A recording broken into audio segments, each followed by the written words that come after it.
So here's something to think about. I think this is a way of approaching what Rogers was up to. Imagine how you use words. Now you could use words instrumentally.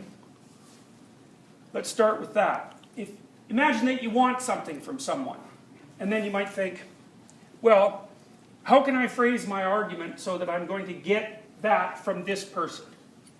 And then you might think, well, what sort of argument would appeal to that person, and what buttons can I push, and how can I get what I want? And then you're using words in an instrumental way. You're using them as tools to obtain what you desire from other people.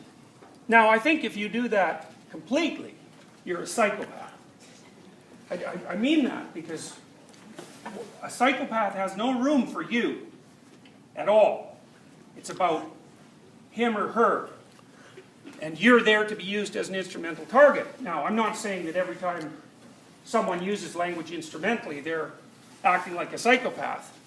But that's the logical conclusion to that form of language use.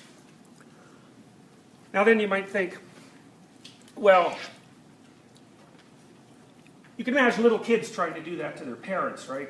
Siblings will often collude. They'll have a little conspiratorial conversation about how to approach one parent or the other, usually by isolating the parents. That's a good strategy.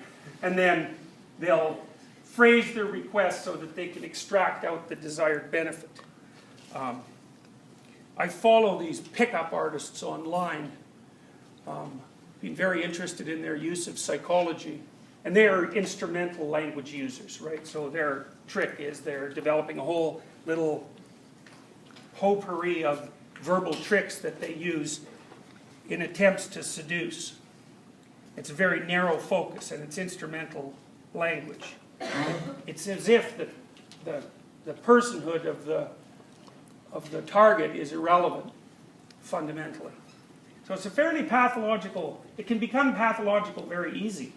So then you might say, well, how would you use language if you weren't using it instrumentally? Because, you know, you have to have a career, and you have to be goal-oriented, and you have to be aimed towards things. And so, since you have to be goal-oriented, how can it be other than that you would use language instrumentally?